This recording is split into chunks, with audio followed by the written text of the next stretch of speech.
Well, Yeah. it's been working for Jeremy. Well, Jeremy is another story altogether. And part of the reason why I got so fascinated with the The drama.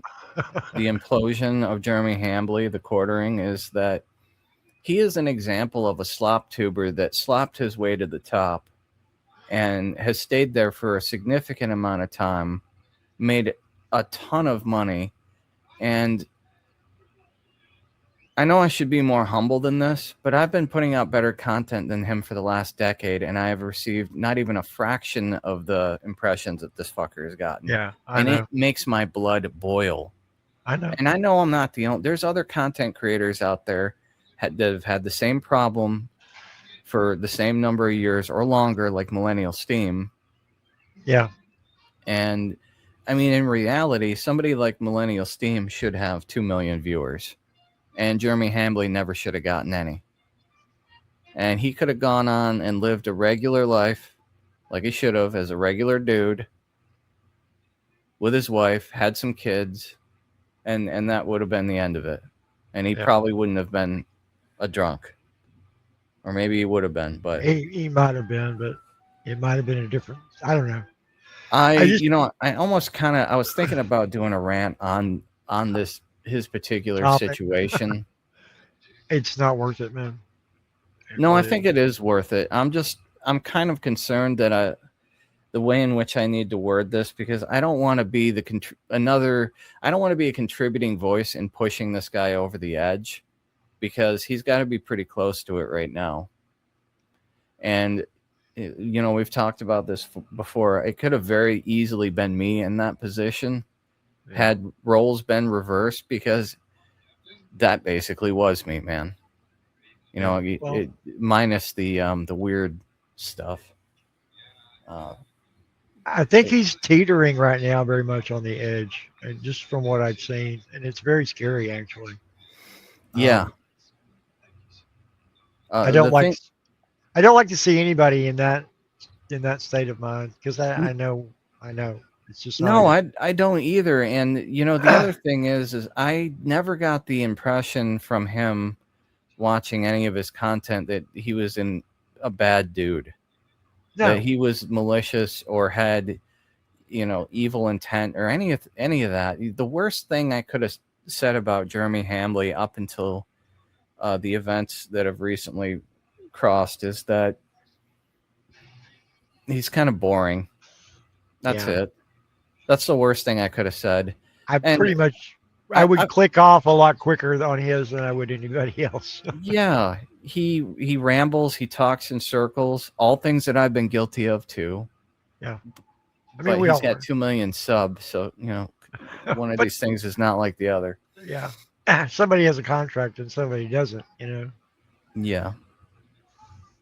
So I don't really have a desire to see him fail, even so much as that I think that his content isn't good enough to be worthy of the spotlight that it's garnered. In many ways, I'm just going to say it. I'm not beating around the bush anymore. I think he was selected. And Kino, PPP actually pointed this out. And it's kind of been what I was thinking too. I just couldn't articulate it quite as succinctly as him. I wish I'd have clipped it. But he said he has been propped up. He was propped up. He has been propped up.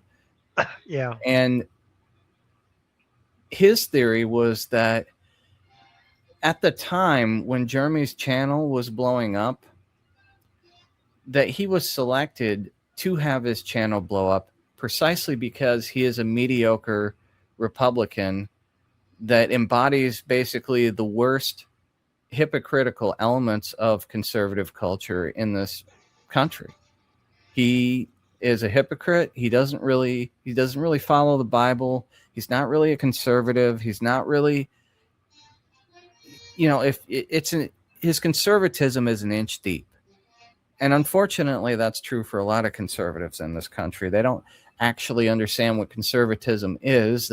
I don't think they have for many years, and that's why we're in the pickle that we're in right now. Guys like Sean Hannity with a bajillion listeners worldwide, when he's really just a salesman for the military-industrial complex at any given time. Well, he's not the only one.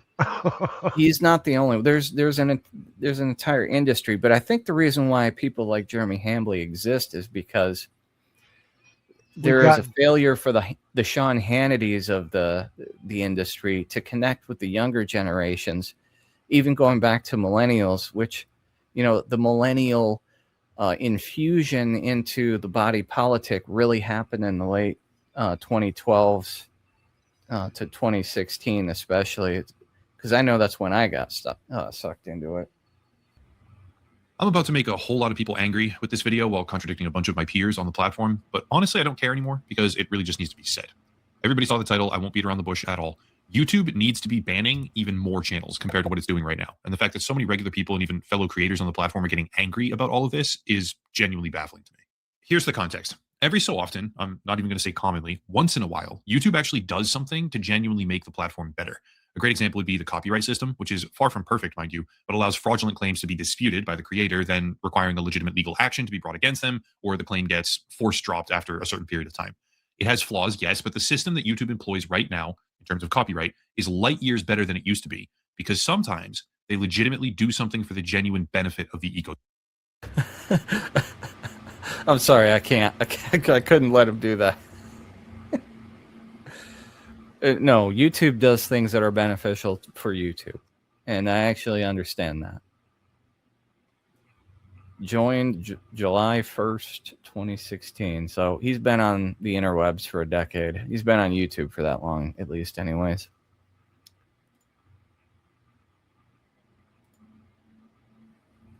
Ecosystem. That's what we're talking about today. An imperfect, largely imperfect, but genuine decision to make the ecosystem better, or at least try to. And yet somehow the narrative is taking shape that the YouTube platform is using AI moderation systems that have unjustly harmed millions of channels in a way that honestly sounds utterly apocalyptic if you listen to the people complaining about it. But I'm here to offer a bit of a different perspective. YouTube is currently suffering a plague, okay? It's called slop content, and it's basically an infestation of low-quality garbage purely for the sake of monetization. A lot of times they focus on the shorts category, which is prolific across the platform, but even long-form video is now buried under an avalanche of minimal effort, AI-assisted slop trash, so much so that YouTube is actually having to do something about it. They're called faceless channels, and essentially what they do, with very, very slight variation here, is either steal content and put a fake voice over it, or generate a script in ChatGPT, use 11 Labs to give it audio, and then post it on YouTube with maximum advertising. That is it. That's all they do. Here's where it becomes an issue, however. There is a whole cottage industry of people trying to teach the entire world how to do this. Not that they're even being authentic. They're mostly making up their screenshots and fabricating everything. But anyway, go on Twitter and look up top niche, and you'll see a never-ending stream of this. Go on YouTube, type the same thing, and you'll be met with a tsunami of copy-pasted garbage about how much money these faceless channels make, how easy it is to make a... By the way, do not do that to your algorithm. What he just suggested doing, don't do it with your profile, because then that will be embedded in your algorithm for your profile. Not that I recommend using the For You tab on Twitter in the first place, because it's complete ass, and you'll just get, depending on whether you lean left or right, you'll get Chuck Schumer or Cat Turd. Yeah. And yeah. A bunch of them and how awesome it would be if you did the exact same thing and got rich too, fast and easy. It sounds good, right? It sounds amazing. 10 new faceless AI niches nobody talks about. Yeah. Copy ASAP. This is the same crap that I'm pretty sure, allegedly, I'm pretty sure that Bo Refik was pushing on his Legion of Men channel also. Because he never actually specifically talks about what he's doing on his faceless channels. But the only people that I've ever heard refer to their channels as faceless have been people that are doing this exact thing. Yeah, they're doing there's exactly a shame associated with it. Yeah. For good reason. Well, so yeah. this is one of the rare instances where I actually agree with Upper Echelon about the AI stuff. This is the legitimate slop that has infested the platform. Right. And they're giving bad names to people like myself who pour countless hours and tons of research and editing and clipping and all kinds of other sundry shit that I'm not going to bother mentioning because no one cares. Human effort. We're not talking copy-pasted shit like these clowns are doing. Or even worse, copy-pasting other people's stuff, which is what he's about to get into now, stealing it and then re-uploading it as your own original content. Yeah. What are the oranges for?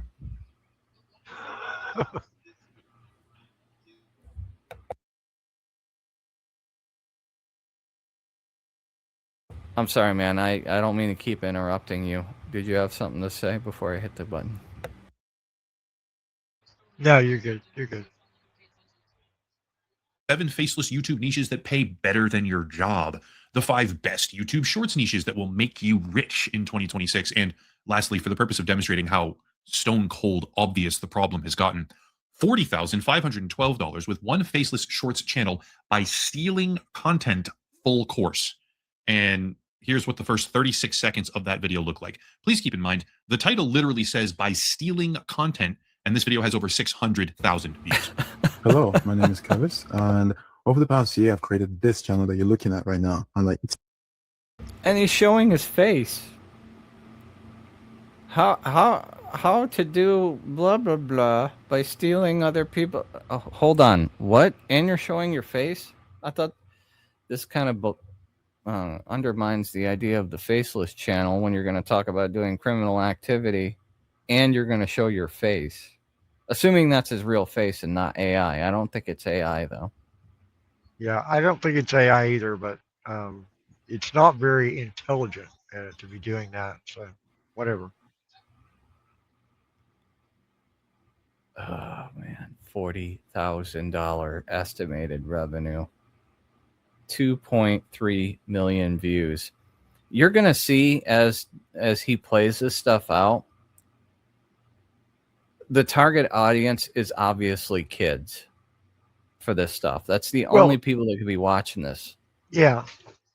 And if you were really going to get that kind of money doing this kind of junk, would you really do it? Even if the money was there? Could you face yourself in the morning and go, I'm really wonderful at what I'm doing? No. This is crap. No. It's not even the uncanny valley of bad where you can make fun of it because it's, lull. You can't even lull at it. It's just bizarre. It's bottom of the barrel. Absolute bottom of the barrel, zero effort, first gen crap. This is how most people think. Most people that have never used AI think that you enter words in and then you hit enter and then project done. You just copy paste it. Well, there are folks like this who are literally doing that. I know. And there are a lot of channels that are actually out there getting a lot of views. I don't know how. I guess it's bots are actually looking at them, but I'm looking at this stuff and I'm going, you're not even speaking real English words. This is SEO gaming. There's a system under the SEO. I don't know how exactly it works. Other content, like actual YouTube gurus have talked about doing this, and I've kind of done that with the other channel, but like Lewis. Yeah. Yeah. No, not Lewis. It's managed to make around 40K so far, but the actual remarkable thing is that these videos take literally less than 10 minutes to make. I'm going to show you exactly how to make these videos, but I want you to actually understand. These videos are literally reused videos. I'm taking other people's content and adding voiceover, which I don't even write. I literally just take the clip, add it to an AI, and the AI writes the script for me. I'm going to show you exactly how to do all that. I said the word plague earlier, so let me justify that. The method that these people use is called niches, which basically refers to a low competition, as of yet relatively undiscovered corner of YouTube, right, in the algorithm or in the content creation scene, pertaining to some kind of hyper-specific category, typically. It could be astrology or magic tricks or World War II stories, anything really. But once you find this niche on the platform, you basically spam the living shit out of it with AI-generated garbage. That is literally the method. Subsequently, because the entire premise of this get-rich-quick scheme is to overrun and spam the content directory, subsequently, once a niche has been initially discovered by one of these losers, it gets covered or discovered rather, or seen even more and faster, spiraling out of control quickly until there's so many of these people spamming videos, the entire niche itself becomes radioactive. You'll actually see these dipshits complaining about that very cycle. That is, after they try to get rich by selling courses where they teach you how to get rich on YouTube. Thus perpetuating this crap.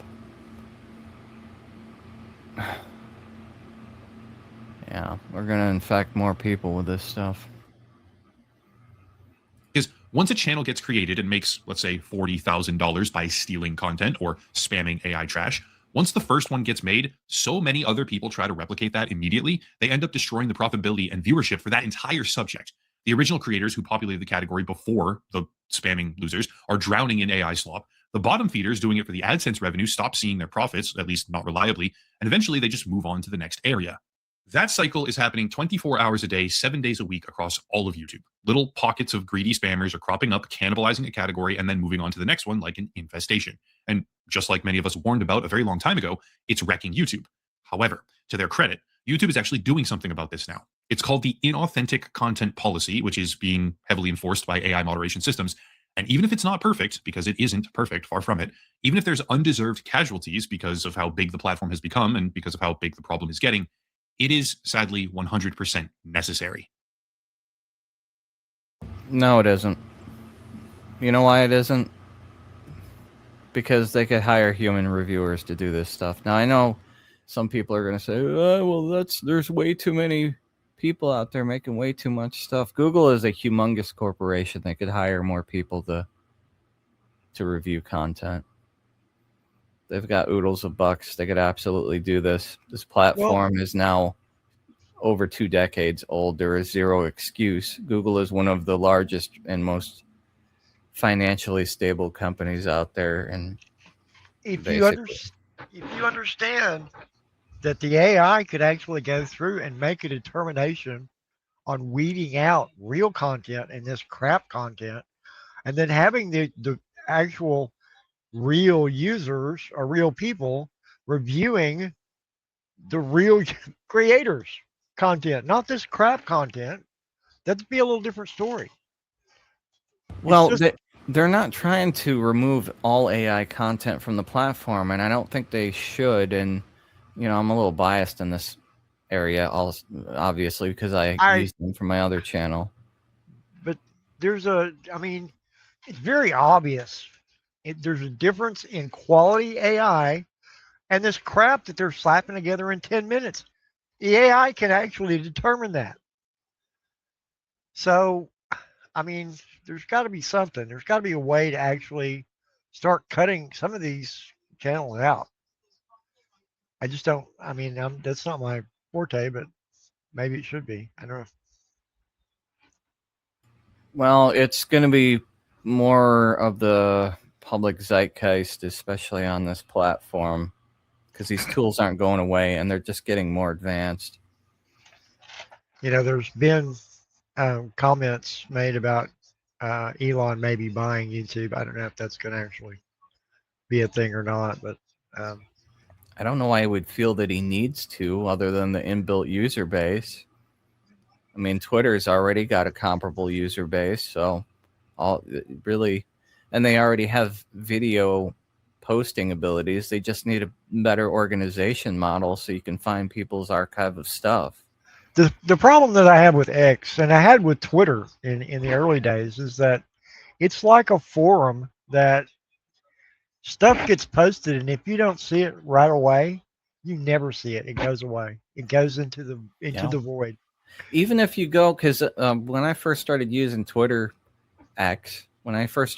X a lot, was around the time the Diligent started reporting on the Charlie Kirk event.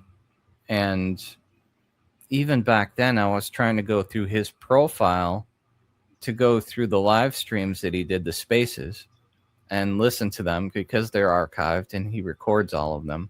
Right. I couldn't find them. Yeah. They weren't deleted. They didn't get taken down. They weren't struck. They weren't removed or flagged. If you don't have either a direct link or you have a very specific search term that that hones in on that particular video or spaces, you'll never find it. It goes away. I don't know where it goes. They say it doesn't disappear, but it does. Yeah. There's And that's definitely an algorithm controlling everything on that platform, and it's that one of the was things I like the least about it. that was that mistaken text from me first thing this morning. I said my video's been removed. No, it wasn't. I just couldn't find it because I actually had to go back and look. I had to Yeah. dig. I had to dig to find my own profile. Even on your own profile, and I've had this problem before too. The other account that I have on X, the only thing that I post there is related to the project that I'm working on. Yeah. I don't do anything else on there, rarely. And if I do, it's usually some kind of marketing scheme for a project. Right. For that very reason, I want people to be able to go on my profile and find the newest episodes for that project and nothing else. And it's like the even that algorithm has just become unmanageable. it's like the algorithm just goes, no, sorry, we're going to hide that. No, people don't need to see that, and that's crap because that's not the way this should work. When I you can't put bel- something, I can't believe I'm saying this, but MySpace had better format and layout options. you're And right. You're absolutely true. It really feels like everything has been a downgrade since MySpace. We got Facebook, and everybody said Facebook was so much better. And this was around the time when I first became active duty, so I got a Facebook account because that's just what everybody was doing. And I just remember, this is garbage. I can't do anything here that I could do on MySpace. Yeah. Anything. I can't put up my favorite playlists. You can put pictures, but they just get buried in the feed, and you can't add stuff. Now you can add stuff to your profile, but back then you couldn't. You could put stuff in the photo album. But this is the TikTok, Instagram paradigm. This is what has happened to us. We've become this scroll through, click through, don't worry about it. Don't think about it. Just scroll through. It came from that dating app, whatever the hell that was, where you swipe left and right. Tinder.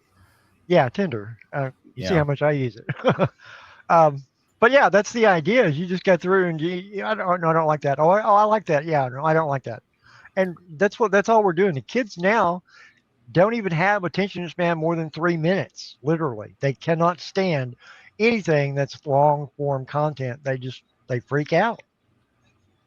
So what have we done? We've created these attention hungry monsters that can't hold a conversation more than 2 seconds. I don't get it. Just to get this out of the way, there are some very clear issues with the policy overall. Inauthentic content is very poorly defined. It creates way too much gray area, which is why so many people are being tricked into defending this tidal wave of low effort, low quality spam creators while they complain about being suspended wrongfully. But even with those imperfections in mind, this is a phenomenal thing for YouTube as a whole to be doing, and they need to do more of it. This is the part where I make a whole lot of people very, very angry. YouTube has no obligation whatsoever to allow any one of these channels monetization. This is not freedom of speech, okay? People need to understand that, despite what a growing number of others out there seem to be arguing for. Well, if you believe the Citizens United case that money is speech, then I'd have to disagree with that, because that's current law in America. Money is speech. So when people make that argument, there is legal precedent for what they're saying. Unfortunately. Yeah, now you might not agree with that sentiment, and I'm not sure that I do either.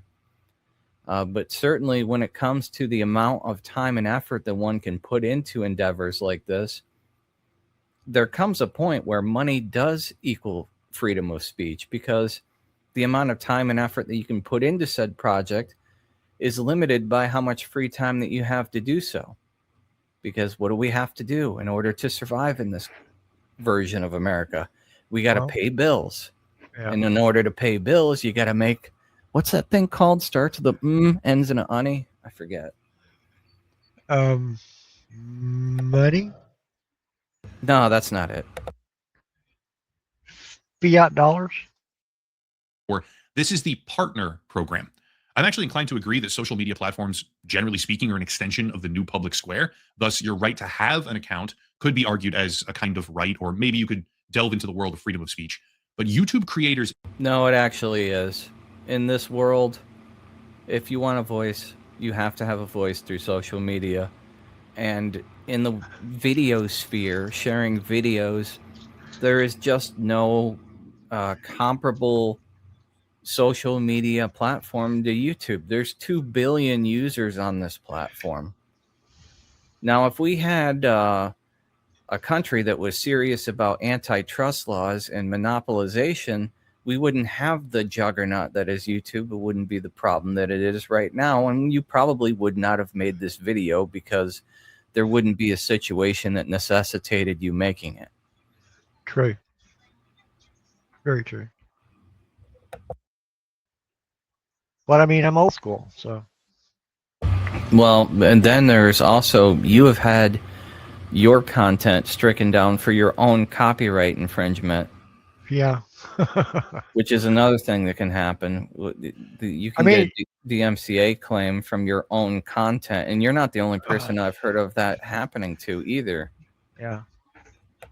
And it took a while to actually get that taken care of, but and I had to actually speak with a person because the AI, their system would not allow that to happen. So yeah, I mean, it's an ongoing battle with this, and it's only going to get worse. I can see the filters that they're putting in, you know, the way that they're designing the algorithms.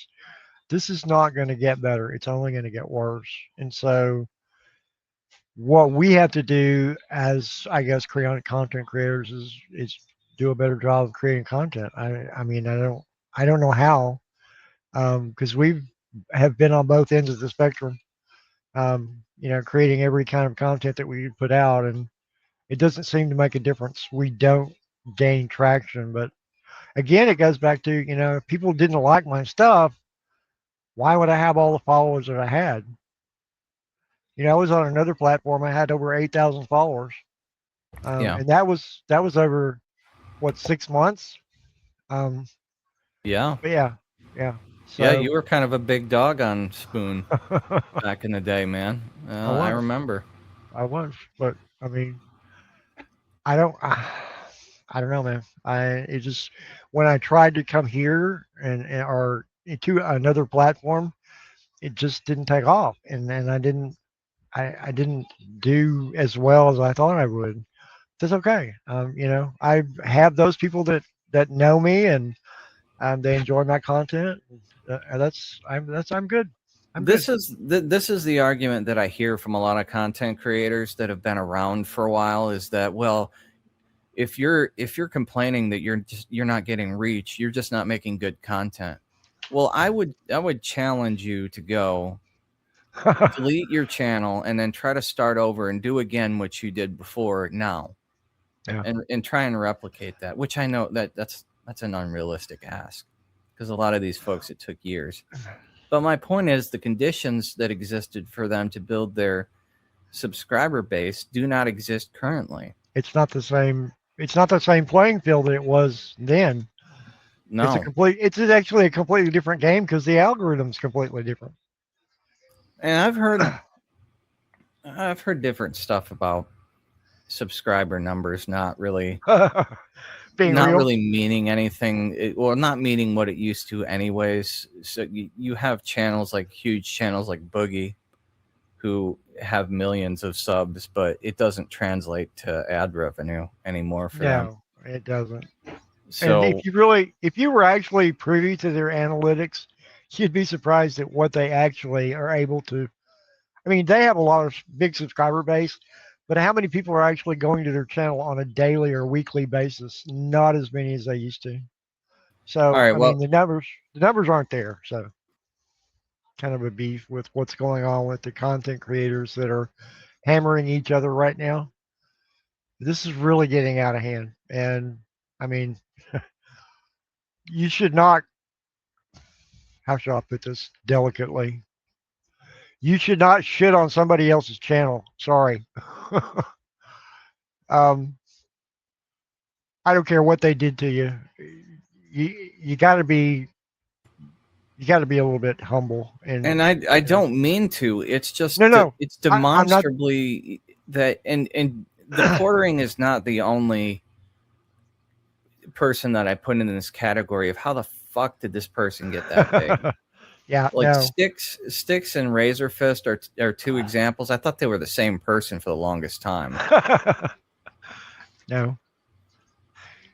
This is a totally different topic, and I wasn't really even referring to that specific generality that we were talking about earlier. The drama is just gotten out of hand, and what we need to do is just go back to don't worry about what somebody else does. Worry about your own damn channel. Sorry, Yeah. that's the way it is. Well, and I've noticed this in particular with Candace Owens, and it's like, well, you have to be on one side or the other. Well, hold No, I on a don't. minute. Where's the room for nuance in discussion? Because that's part of what she brings up in the first place. And I have my own issues with Candace, but it's the questions that she's asking. Can we have answers to those questions, even if they're no? And we can't ask. We can't talk about these things. Well, and Certain that's where topics are taboo. Are we rewinding to 2015 all over again? we are. We kind of are. You're seeing that in like Ben Shapiro. You can't ask questions. We talked about that. And literally they're turning this into a battlefield where you've got to be on one side or the other. And It's not yeah, just that. It's the beef element clouds out the actual discussion on the real issues. Yeah. We can't talk about the issues. We got to talk about the people that are discussing the issues. Yeah, and we need to be. It's about the issue. That's why we do what we do. It's about the issues. It's about let's have a discussion about these problems or the issues that we see, we know. Let's find a solution. Let's get an answer. We deserve an answer. I've heard the wacky stuff on Charlie Kirk. It was a shaped charge in the microphone on his lapel, or another guy that said he was electrocuted by his chair, and then there's a secret tunnel behind, and it's shaped like a certain religious symbol that I'm not gonna repeat because reasons, YouTube, and just all this other, like there is legitimate crackpot stuff out there. All right. There is. But we should be able to just label that as, okay, that's crackpot stuff and move on. Or, if that intrigues you personally, then look into it more.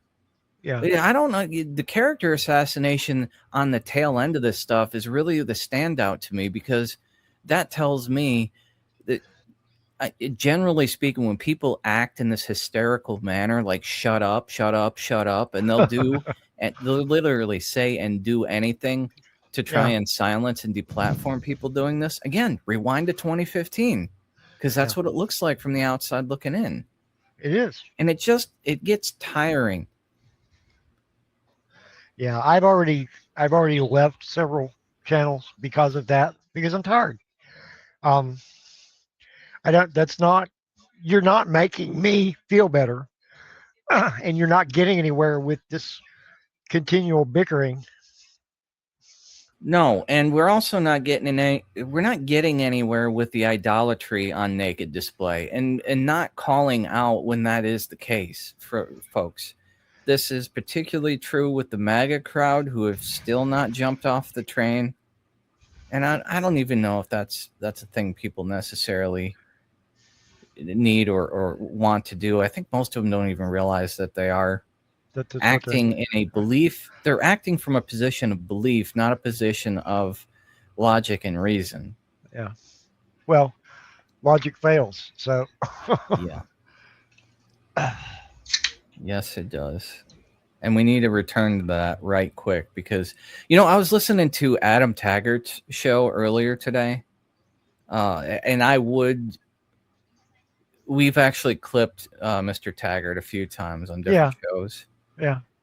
I would play some of his stuff, but it's so dry. And he had a Fed chair guy on, Honig. Oh, Yeah. or Hoeg, or I don't know how to pronounce his Yeah, name. I think I know what you're talking about, but yeah, no. I was watching that today, and the fucking Fed chair guy was saying, "Yeah, we need to get back to the gold standard."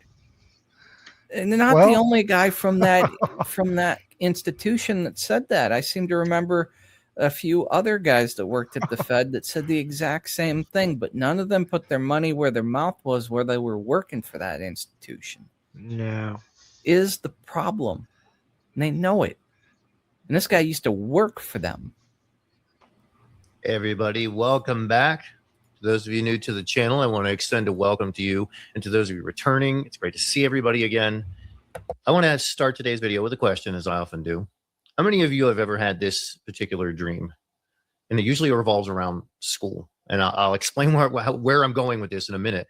But you have this dream that you are late for school, or that you are late for class, or that you haven't done your assignments correctly. You're in some I'm going to skip ahead. Basically, it's you wake up and you're scared because you think you're late. I'm skipping because That's fine. preamble. I have to ask you, did this show up in your feed? How did you find this particular video?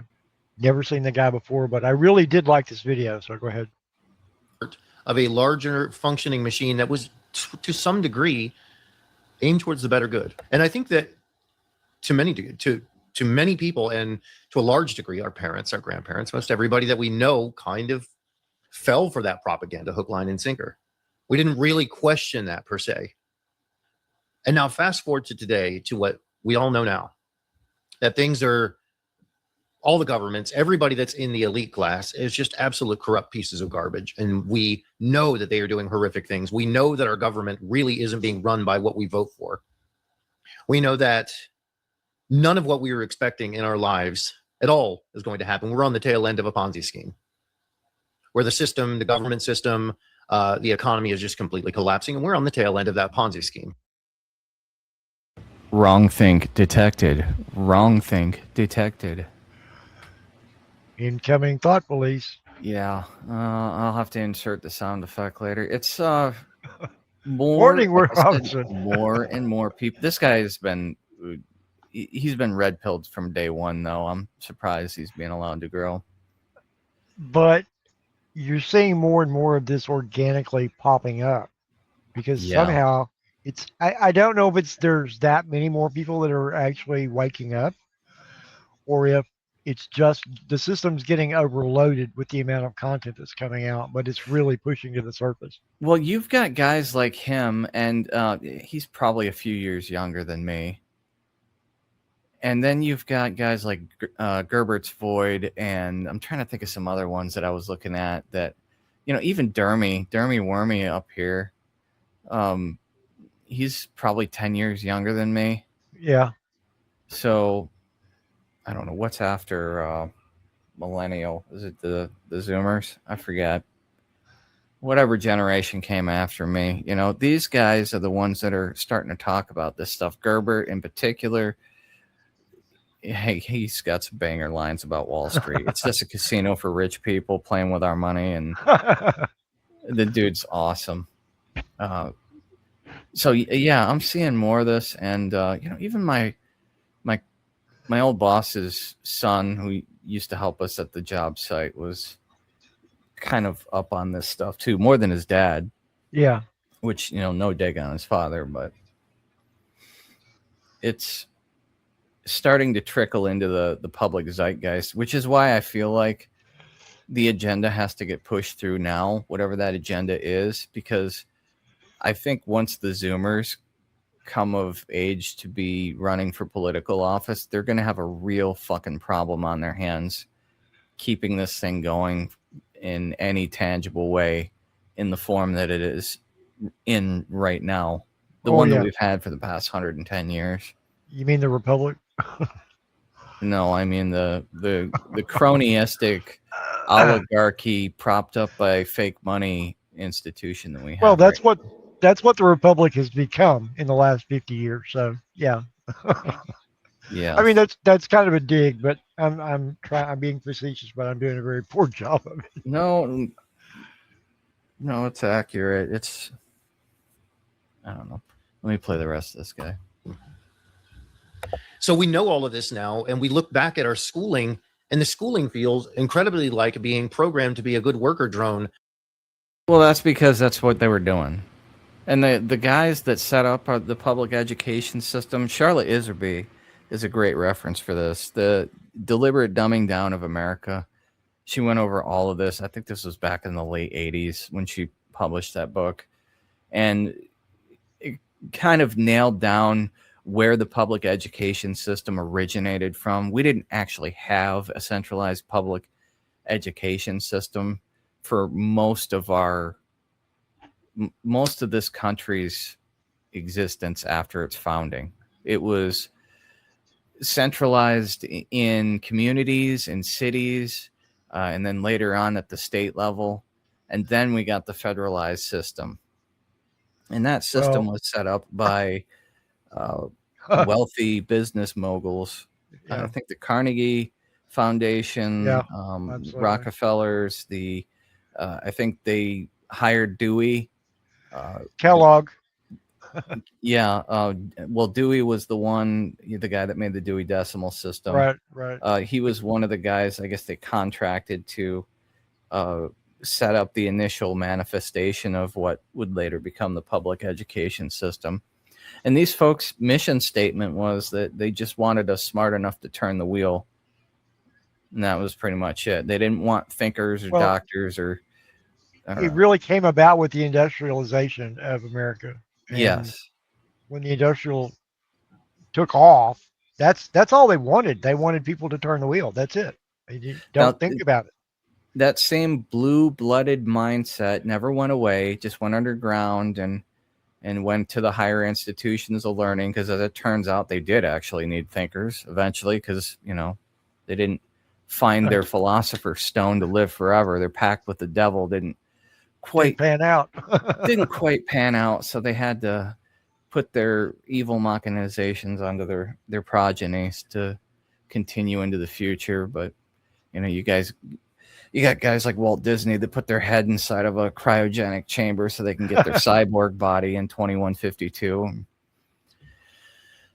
And now we've got the shadow of large language models, and eventually I think we're going to see it in our lifetime. We're going to have AGI, maybe even ASI, if they don't already have it. I think AGI actually probably exists in some government underground somewhere. Probably. Yeah. But into a system that the people that were go ahead. Pushing it knew was on the verge of collapse. They knew it was being undermined the whole time. And when we have these nightmares and these strange dreams about this, a lot of the reasons why is because to a certain degree, we're being programmed. You need to routinely show up for a certain period of time every single day, almost like it's your shift, respond to a bell that's telling you when you can leave, where to go, what to do, ask permission to use the bathroom. Creative, independent thinking, absolutely discouraged. Don't want to do that. We're not teaching any courses whatsoever on how to run your own business or do anything independent. You are being trained to be a worker bee. Well, they're not counting on so many of us being around in the near future, Mr. James. Yeah, that's not part of the agenda. They're going to depopulate the planet, but yeah, I have to push back against that a little bit, because when I was teaching critical thinking. You've got to actually think outside the box, because this is not going to be a standardized world continuously. It's the one thing that is constant is change, and you got to be able to adapt to the change. You better figure it out. Not everybody taught that way, and I understand that. When I was growing up, that wasn't taught to me by the educational system. What they're teaching now is they teach to you a standard. This is the test that you're going to be having to take, and you need to be able to answer these questions, but you don't think about them. Just answer the question. Don't think, answer. That's not critical thinking. That's not the way we should be spending our money teaching our kids to pass a test. You need to actually think about stuff, kids. Jeez. Sorry. I'm gonna switch over because you talking about that made me think of this. And I didn't know Robert Elder. Let me share this one. Robert Elder Software. This guy is, we'll just say, unique. Yeah. His delivery style is what I like to call sincere deadpan. Yeah. Nobody does it like this guy, and if somebody could replicate this, I implore you to record it because I've never seen this before. But he's talking about the education system, and he used to be an instructor, and I'll let him talk here. So in yesterday's video, I talked about why I think the downfall of education started long before AI came along, and I started the discussion by describing the trend of how professors had started giving up on creating their own course content long ago. Now, you can make the argument that this trend is actually a good thing. If you can build one good copy of course material and centralize it in a single place, then everyone can benefit from it. But each course usually has a set of course outcomes that are specified in the course syllabus, and whatever course content that you find in a random PDF online might not be suitable for the specific college course that you're teaching. But on the other hand, it's also kind of an arms race. If another teacher who doesn't really understand the course material, but is somehow able to get through teaching the course and are willing to do so for less money, that person will probably end up teaching the course. And in practice, students will end up complaining a lot less than you think. After all, students don't actually know the course material. That's why they're there in the first place. So how would they even be qualified to know if the teacher is doing a bad job in the first place? Ideally. True. Who That's will true. watch the watchers? That's true. And he has a very good point. It's very, but that again goes back to we're dumbing down our system. We're allowed because it's really, what is it, the least amount bid, you know? Yeah. Well, Do I mean, you- there is an argument to be made that if you already have a good course, then why iterate on it? because You're expending unnecessary energy on something that you already have a good rubric for. Why change that? I mean, I guess it depends on the course in particular, but does the English language change from one decade to the other enough to necessitate changing the rubric? No. For software, in his case, it absolutely would, and it does probably would and necessitate changing. for any kind of tech, because tech changes really. It used to be every 18 months. That's not the case now. It's every 6 months basically. But here's the thing: when you're talking about the English language, does it change? No, it doesn't change. But we actually do. Let's say for literature, we have new books that come out all the time, and some of those actually should be looked at as classics. They were brought out in the 70s and the 80s, but we don't really refer to them as classics. And maybe they should be studied that way. We just Yeah. we've not gone to that length of looking at the amount of human development and the information that there's more information now than there ever has possibly been on this earth. We're just we're just getting to the point where we can actually catalog that and actually do a good job of digging through that. Go ahead. Oh, look, it heard me talking about my eyes. Fuck's sake, man. Welcome to the Panopticon. Yeah. It always feels like somebody's watching me. And I've got no privacy. No privacy. Ooh. Yeah, I know. I did have something else to add, but now I can't think about what it was.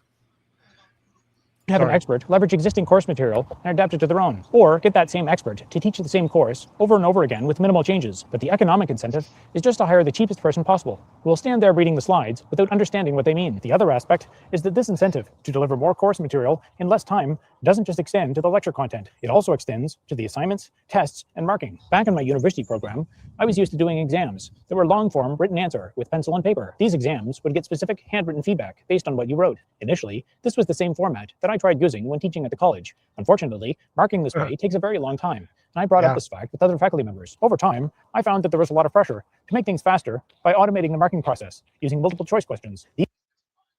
Yeah, do you know how you solve that problem? Can you guess? Well, no, go ahead. You hire more fucking teachers. At a good rate, at a good wage, yeah. But Yes. unfortunately, that doesn't happen. And I always saw this happening, no matter where I was at.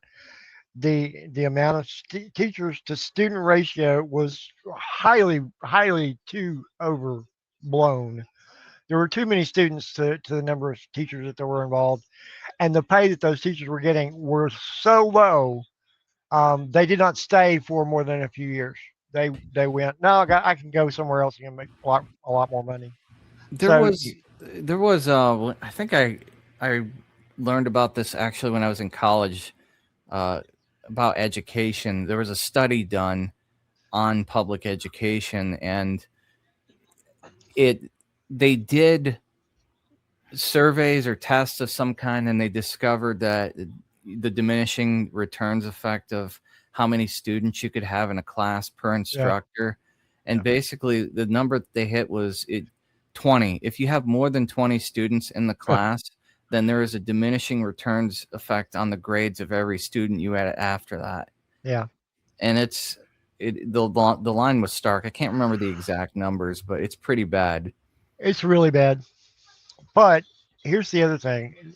And I started to talk about this a little bit earlier, but we really have an issue with the textbook manufacturers, the printers of textbooks, because those individuals they have an agenda. I'm sorry. They have an agenda, and the content that's put in the textbooks is not the text that should be taught. I can't actually, my brain is mixing these two clips together now. So I can't remember if it was Stephen James or this guy that brought up McGraw-Hill, but one of them is going to, and we're going to play out both. So we're going to find out together. Go ahead. These questions could simply be answered on a computer and then marked automatically. And while this does save time, I don't think it's the best way to teach computer programming, at least not at the time, since that was before large language models got really crazy. In general, students found it frustrating to not have detailed feedback on why a given multiple choice question was marked wrong. On the other hand, this did make the marking process much faster, and the multiple choice questions could be embedded into the course shell so that they could be used by other professors who took over the course in the future. But if the next professor who took over the course in the future wasn't familiar with what exactly was in the multiple choice questions, they could mistakenly quiz the students on content that they had never received lectures for. In general, the schedule of the classes may change between semesters, so the course content may need to be adapted on the fly, which is another reason why it helps to have a qualified instructor. So that's it for today's video. Now take a look at this lady's dogs. I freaking love this guy, man. He is so fucking weird. There's a comedian that I can't think of the guy's name, but he reminds me of him so much. I almost want to say Mitch Hedberg. No, Mitch is a little bit different style. He's got like he kind of looks like Larry Fine, Larry of the Three Stooges. But yeah, go ahead. Robert Elder Software. Link's going to be in the description box, folks. Give him a sub. I don't even watch most of his videos, but I keep sub to him just because he is such a fucking character. Oh, that's the wrong one. We're going to do this one. Okay, I was on the right one. Yeah, go ahead. And I noticed this even when I was younger because I liked the idea of running my own company. In fact, when they would give me a list of occupations, I would be like, none of that sounds good to me. None of that. Not a bit of that sounds good to me. That all sounds miserable. I don't really want to do that. Same here, Steve. And you know what I wound up doing? I joined the U.S. Navy. I've been working for everybody else all my life, so go ahead. Yep.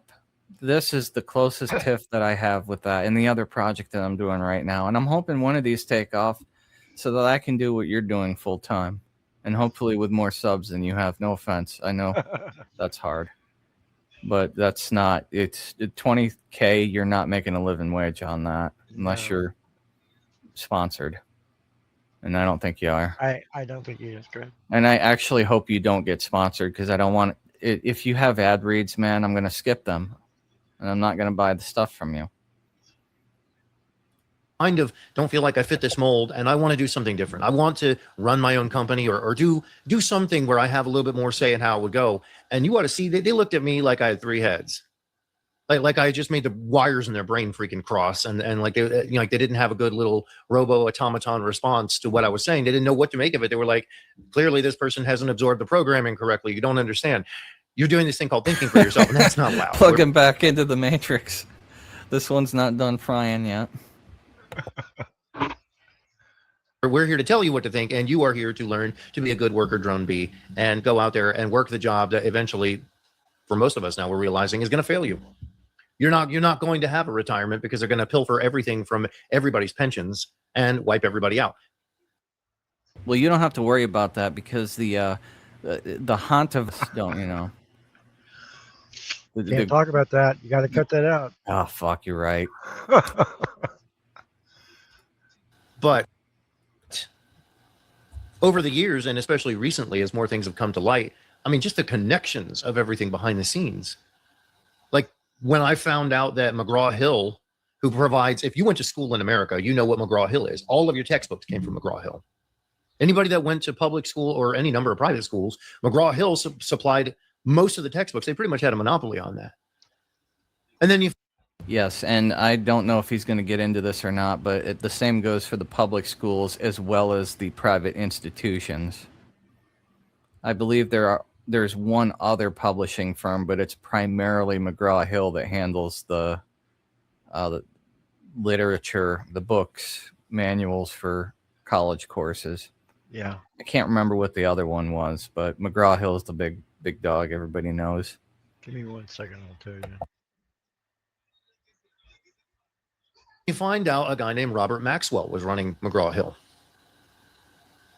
How many of you know who Robert Maxwell is? Well, thanks, Steve James. Now I'm going to have to cut that out, too. I thought you were going there, but okay. Well, he's going there. I don't know. Fuck it. I'm going to have to leave it in for the context. Well, it's very apparent that that's where the issue of agenda is. But Robert Maxwell is the guy that basically... The Island Man. Yes, he made the Island Man what he was before he didn't do the thing that he did. The other textbook publishers, and I was thinking this in my head, Pearson Education and Wiley. Wiley is the other big one. There you go. And I think they, I think what it is I could be mistaken. They handle the more technical stuff, probably the coding and engineering stuff. And McGraw-Hill's like your more the general textbooks. Your general education. Yeah. If you've been paying attention enough and not living under a rock, you're aware that that is Ghislaine Maxwell's father, connected to Epstein. He was incredibly corrupt, probably a spy for well, there goes my channel. Just cut out this wonderful ally of ours. We all know who I'm talking about. And that was who was in charge of dictating what was going into our textbooks. And granted, you could say, Steve, that doesn't mean that every single textbook and everything that we learned was completely corrupt, but there's certainly a slant to everything. And we were being pushed through a system led to believe that we were going to be part of a contributing society, that the people at the top and many of the people that had. Yeah. And you know what? One of those systems that those public education and private education institutes push the hardest, and it's probably one you don't think about very much. It's called modern monetary theory. And it's the cult-like belief system that props up the fiat money that we all subsist on. This is why, these Wharton School of Economics guys come out brainwashed thinking that this is the best thing since sliced bread, when it's actually the reason for all of our economic woes. I'd say so. And they knew that we were about to be screwed over in the future, and there would be nothing we could do about it. But I feel maybe some of them did. Certainly there were some of them, and those were the voices that informed my discretion throughout my awakening, if you can call it that, on the topic that I just mentioned and others. But that's not how most of these guys come out of the institutions. Like I said, there's a reason why the cult exists. There's a reason why the fraud exists. And it's a lot of these guys actually believe in the systems. It's called sunk cost fallacy. You put hundreds of thousands of dollars into this education. You come out with this piece of paper. You feel a sense of prestige because you went to some Ivy League college or some esteemed state college or something like that. And, there's a certain buy-in to that at a psychological level, and I don't know, maybe even a spiritual level too. Well, hard to say. I mean, it goes back to Leave It to Beaver, where they would talk about, my father said I should go to a good college because it's the people that I'm around is going to help me be successful in business. And so I can see where going to a certain college might give you a leg up in a certain area. That doesn't make you any smarter than them. I mean, if you go to a community college, you still get a degree. Maybe the level's not exactly the same, but it's just a different type of degree. So, like when we have those types of strange, horrific dreams about school, it's almost like a breakdown of the programming. Like you feel like you've done something wrong. Even as I got into the world and eventually started a business and didn't even have a 9 to 5 at all anymore, I felt strange on certain mornings, like I was doing something wrong because I wasn't working conventionally. I was doing it in a completely different way, and I would never change it. I would never go back, especially with today's environment, with the way jobs are being lost left and right. I would never change that. And I would encourage everybody to find a way to do their own business or work for themselves, because there's no better boss than you. I'm trying. I'm fucking trying, man. Both of us are. Is going to care about you better than you do. Unfortunately, that's the truth. Any company, if you show blind loyalty to them and you give them everything that you've got, you sacrifice your family, your kids, your time, everything, they will cut you loose at some point because they don't care. You are not something that matters to them. But I ended up feeling over the years like something was wrong with me, because I would notice that all these other people seemed like everything was working out great and it was all moving that direction. And I just kind of thought, but when's the bottom going to fall out? And unfortunately, that turned out to be true. It's not something you really want to be true. You don't want to see people losing jobs and suffering and a system collapsing and it turn out to all be lies. But then when it all turns out to be that way, what do you do? What do you do when all the conspiracy theories start turning out to be true? What do you do then? Hello. Welcome to my world, okay? Welcome home, Mr. James. Your eyes are open. Come on in. We've got some tinfoil rolled up for you already. Ready to go right on the old beaner. But yeah. Occam's laser tells me that, all the crazy stuff that even folks like Mr. Jones were saying back in the day is suddenly adding up, and even the government's admitting a lot of this stuff right now. What other crazy cuckoo stuff have we heard from the so-called conspiracy folks? It's also true. Is all of it true? I'm beginning to think a lot of it is, and we just have never been allowed to think in that way. They've just fed us so much crap and kept us in the dark. Welcome to Mushroom Land. Well, there's something to be said that a lot of the modern thinkers, particularly in the sciences, the early days of the sciences, almost all of them were involved in the occult somehow. Why is that? Why is that? And I feel like maybe we should have some kind of a formal education about the occult world as well growing up, so we're not mystified by this. Well, you know what the occult actually means, right? Hidden knowledge. Absolutely. And unfortunately, there's been so much knowledge that has been hidden from us over the centuries. You just cannot even unwind all the different lies that have been propagated over the centuries. It's the telephone game. You understand that? Somebody said something, and somebody went and told somebody else, and that's changed so much. It's not even the same message anymore. It's not even the same topic. No. Things have been lost in the ether of time. But there are those individuals that have kept information from us on purpose. There's a comment down here in this section I just want to read. It says here in this history book that luckily the good guys have won every single time. What are the odds? Norm MacDonald. Mhm. Norm. And this guy misquoting Michael Rivero, all wars are bankers' wars. It's all right, Denise. I can read between the lines. I know why you couldn't say it. But you did say it. Yeah. But even that statement fails to encapsulate the issue. The whole issue, yeah.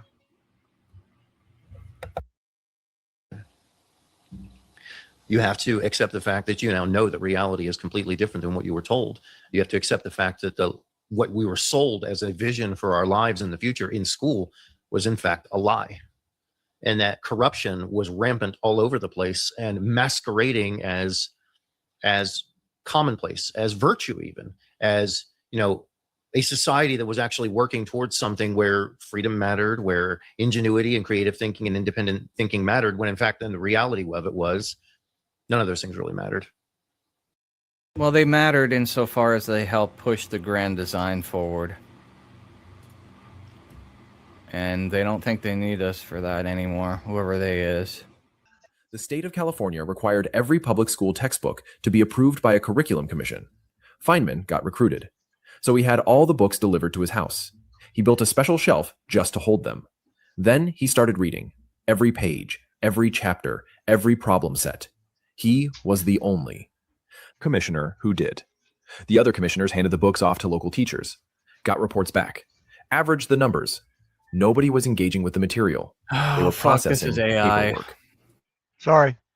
But what it really gets into is really important because he submitted blank books. The book depository forwarded it along with everything else. They sent That them out. blank book received ratings Guess from the what? other commissioners. They did better than the actual textbooks. Nobody actually read them. Nobody cracked the book. And this was a state level education. This was, how does this happen? How do you allow this to happen? It all comes back to human psychology and the way that we're educating people. It isn't actually how people learn. I think a lot of this is also there's some gender dynamics in here because men and women learn differently also. Men are typically more hands-on and we like to go do stuff and we learn stuff by doing more readily, whereas women are the readers and they like to there's studies done on this as well, but they intake from instruction better than men do.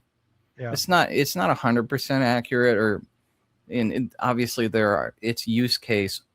There are some things that you have to learn from the book before you can do hands-on stuff. Well, yeah, I mean, yeah, it's very obvious. There's like technical aspects that you have to have a understanding of before you can actually go out and work on a car. Yeah, you got to understand how a car works before you can actually start taking one apart or putting it back together. And it goes the same as, even with things like cooking, for example, you've got to understand a recipe and how that works. You got to understand the measurements and you got to understand your ingredients. You got to break it down. But again, the aspects of learning should allow you to be, number one, creative, and number two, thought-provoking, or allowing you to critically examine the information and think for yourself, not just have the narrative pushed down your throat. This is where we've run into the problem with this country, is we have so many things that have just been pushed down our throat because that's what they want us to hear. That's what they want us to know. That's all you can know. Don't think anything else. The thought police is going to be on their way. Well, I mean, there is utility in memorization also. But you should understand the why of it, how to get there, and then the memorization part. Yeah, I don't. No, I understand what you're saying completely.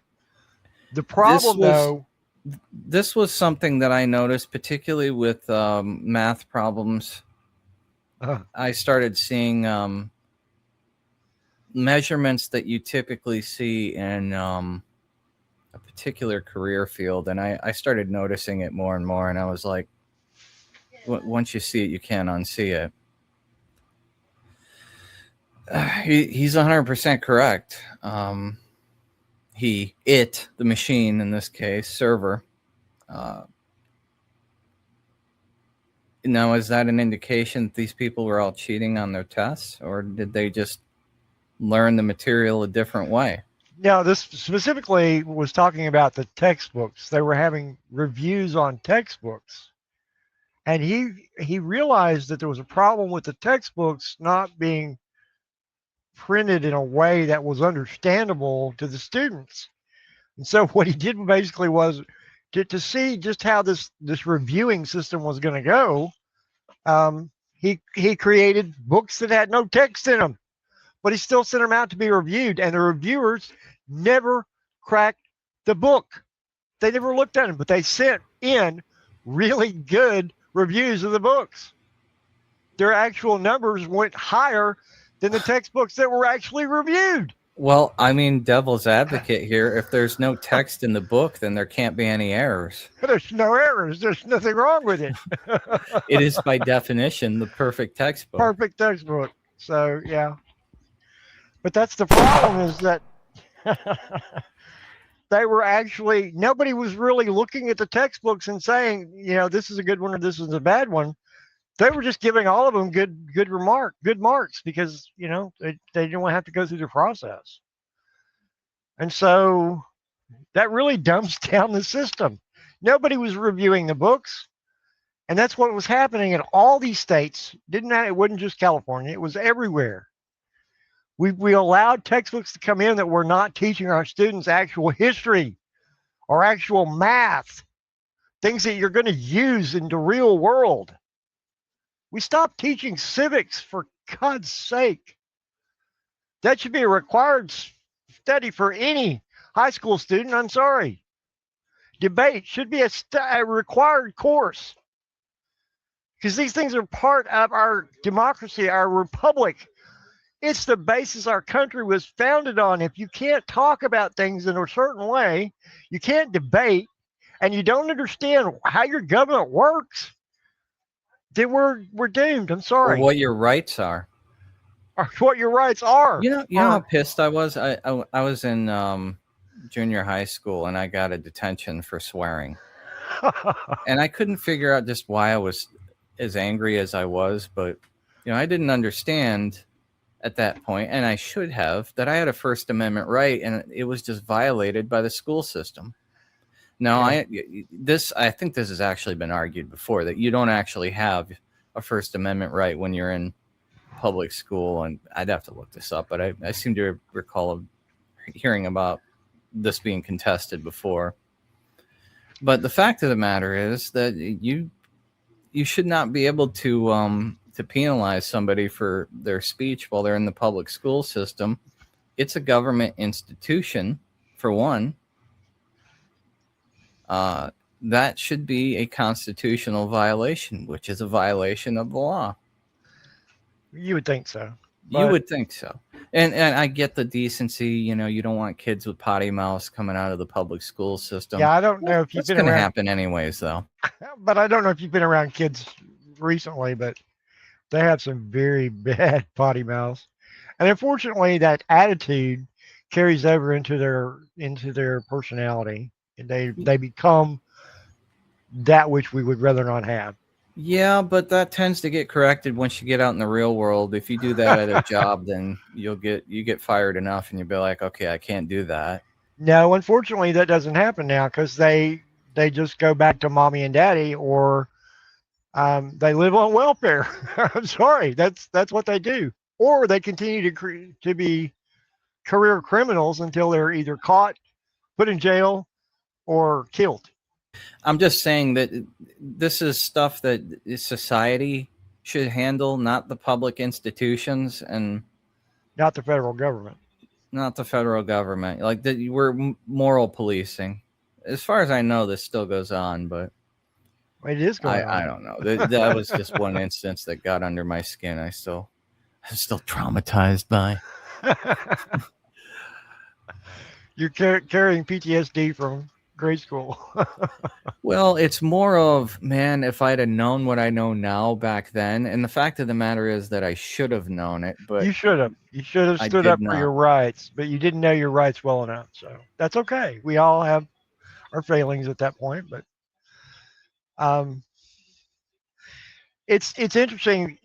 There are a number of younger students, and I've seen this in the news, where these individuals actually are getting an understanding of their rights. They wear a T-shirt that says something specific, and they go, "But I'm not offending anybody. This is my right to wear this T-shirt."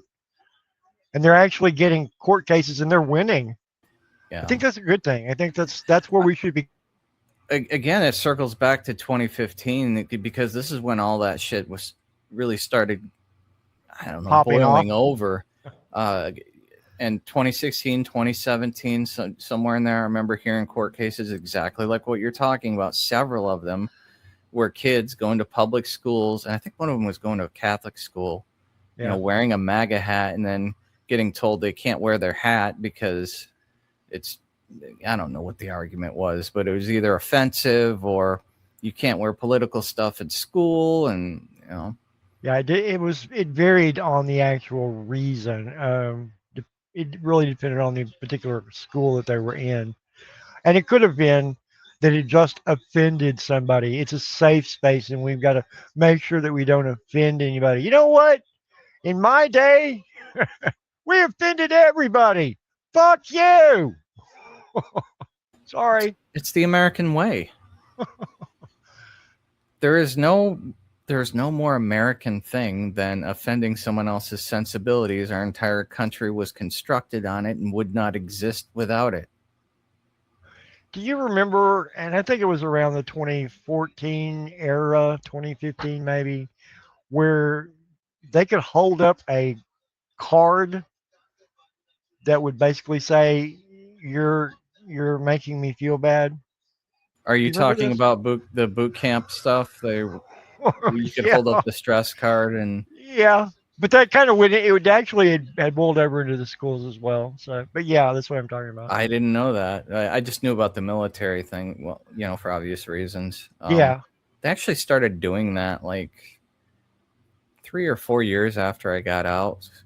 So I remember hearing about that. I think it was 2012, 2013, somewhere in there. okay. So I was kind of in that realm, but yeah, that actually was going on in even in grade schools and in high schools. I saw it a lot in some of the high schools, and I started seeing it in a couple of the colleges, and I was just like, seriously, these are supposedly grown individuals. These kids are going to school. They should be grown by now, and they're having to hold up a card because they're getting their feelings hurt. We're just the Eloi ruled over by the Morlock eating our offspring. Pretty much. That's pretty much what I had to say about that particular topic. So I don't know if you got anything that was worth salvaging, but Oh, let's see. What else did I have on the list? it's kind of interesting that his video had actually, you had watched it and then it came up for me just like a couple of days ago. So Here's one from this is an Adam Taggart clip. He had Melody Wright on. oh yeah, I follow her over on X. yeah. I think we talked about this last stream too, but I didn't play her clip.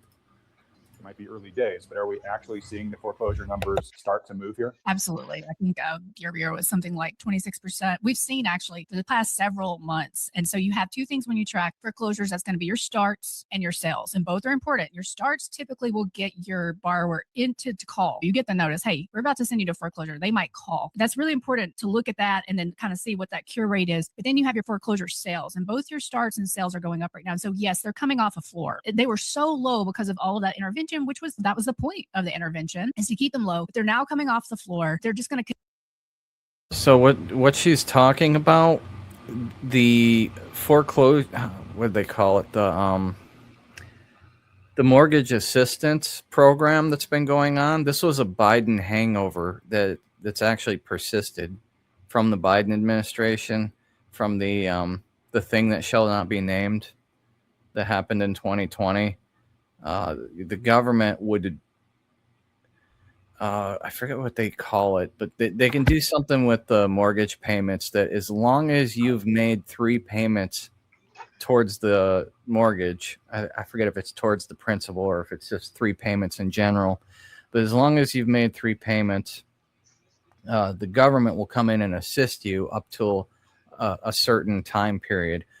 And that time period is ending. It's either ending or it just ended. I'd have to look it up. But in either case, the window for this assistance program is going away soon.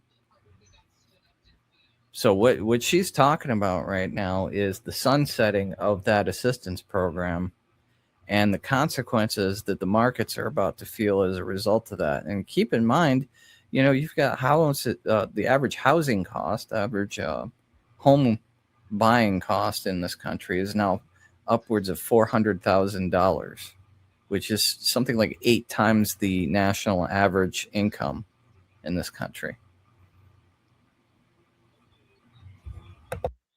Continue to climb from here. Now you're going to always have push and pull with delinquency and foreclosures because they will fall out for the craziest reasons that don't have to do with loss mitigation at all. But some of them will fall out because of loss mitigation. But now we are really entering that time period when from here it's going to increase. And then by Q4, you are going to have a material population as those people that called in November are basically those 3 months they didn't pay their trial payments that would have to go into the forbearance. So right around Q4 after the election, you're going to start to see a real material buildup of sales. And at the same time, and this is the bad news about the back half of the year, that's the same time when that marginal seller will be typically more of the distress because they're selling out of season. And so you're going to be hammered on all sides in the fall. And so I think that's when we will really start to see that material. And then I think that's really the beginning. We're just And how long do you think they're going to be able to mitigate the surging gas prices on top of that? All this stuff is connected. Every fulfillment order, every shipment, every plane, every truck, and anything that gets delivered, the price is going to go up, including building costs, maintenance, all of this stuff. Are they going to be able to push the window for that inflationary spike that's going to be inevitably coming down the road past the midterms? I don't see a way of actually making that work. I don't think they're going to do it either, man. I don't think they're going to be able to thread this needle. I think they're fucked. The eye is too small at this point. But we'll see. The beginning stages for Fannie and Freddie. So if we don't get some, and the government will intervene in some way or another, but the only thing that's going to bring us solve this foreclosure crisis is going to be an improvement in the macroeconomic picture. And I'm not seeing that right now. So what we have seen over the past 3 years is we've just seen. Really? What would make you think that, Melody? Could it be there's been no meaningful effort whatsoever at bolstering U.S. businesses, manufacturing, jobs creation, and that the only thing we're actually putting any stock towards is artificial intelligence, which is going to replace half the workforce? Now wait.